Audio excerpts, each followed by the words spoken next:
When a person survives a severe threat, the experience leaves a permanent physical mark on their biology.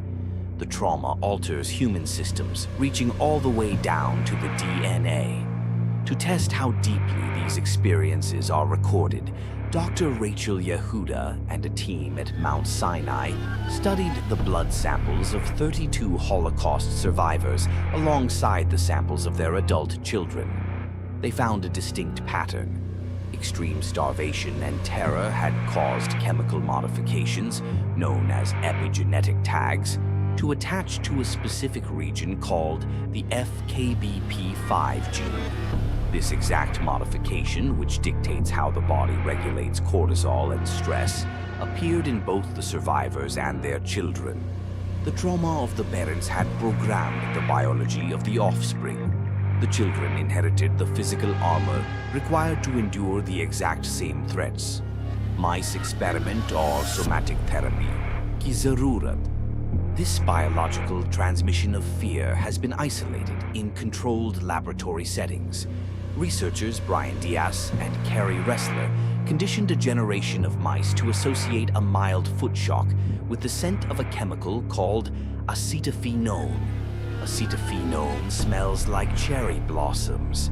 When the researchers exposed the children and grandchildren of these mice to this exact floral scent, the offspring shuddered in distress. They possessed a severe biological sensitivity to a threat they had never experienced. The proof was anatomical. The offspring were born with a physically larger olfactory bulb and a distinctly greater number of receptor neurons, specifically tuned to detect the smell of cherry blossoms. If trauma physically alters genes and brain structures across generations, relying solely on cognitive talk, therapy means attempting to treat a structural biological response by talking to the rational mind. To address an imprint this deeply embedded, clinicians have to shift focus away from analyzing psychological memories and turn directly toward the physical body. Fight, flight, freeze, or muscular bracing. In the exact moment of a severe threat, the autonomic nervous system floods the body with adrenaline and cortisol. The body instantly mobilizes a massive surge of survival energy, preparing to fight, flee, or freeze. When the danger passes, humans often fail to discharge that mobilized energy. Like revving a car engine and slamming on the brakes, the kinetic energy has nowhere to go. It remains bound within the nervous system. The nervous system becomes stuck in a state of high alert. This chronic dysregulation forces the body to adopt permanent muscular bracing patterns, a tight jaw, raised shoulders, or a collapsed spine, waiting for an attack that already happened. Mechanosensitive fibroblasts, or superior colliculus. Over time, the cells within the body's connective tissue, called mechanosensitive fibroblasts, respond to this constant tension.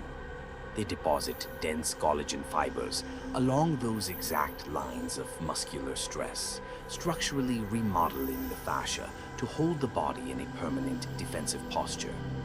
Chronic physical pain and postural collapse serve as a literal calcification of the body's defenses against a threat from the past. This muscular tension is instructed by a mechanism located deep within the subcortical brain. We have to trace the trauma response down to its exact point of origin. Before you process fear, the first structure in your brain to initiate a threat response is the superior colliculus. Deep brain reorienting frameworks show this directs sudden tension into the neck and face, orienting the head toward danger milliseconds before any conscious emotion registers. Bottom-up interventions, or neuroplasticity traumatic shock, is an involuntary physical reflex. It is built, executed, and stored entirely outside the jurisdiction of our thinking brain. Cognitive processing using language and logic has no direct mechanism for communicating with the brainstem or untangling dense fascial tissue. You cannot reason your way out of physical trauma. Resolving this biology requires bottom-up interventions. Modalities like sensory-motor psychotherapy and somatic experiencing approach the problem in the exact opposite direction of traditional talk therapy. Instead of dissecting the narrative of a memory, these approaches track physical sensations, minute postural shifts, and subtle movement impulses. They allow the nervous system to gradually uncoil the protective physical patterns it has held for years.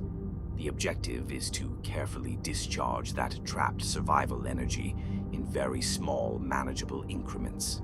This ensures the nervous system remains regulated and the person avoids becoming overwhelmed by the release. To heal the mind, clinicians bypass the intellect entirely and negotiate directly with the nervous system on its own physical terms. Epigenetics and somatic science have proven that extreme stress leaves a measurable scar on our biology, one that carries across generations. The human brain possesses neuroplasticity, the relentless ability to adapt, reorganize, and form new structural connections based on new experiences. Through targeted somatic therapies, deeply ingrained bracing patterns are physically unlearned. The nervous system completes the survival cycles it started decades ago, allowing the body's fascial structures to soften and reorganize. We may inherit the unspent survival energy of our ancestors, but we possess the exact biological machinery required to permanently resolve it.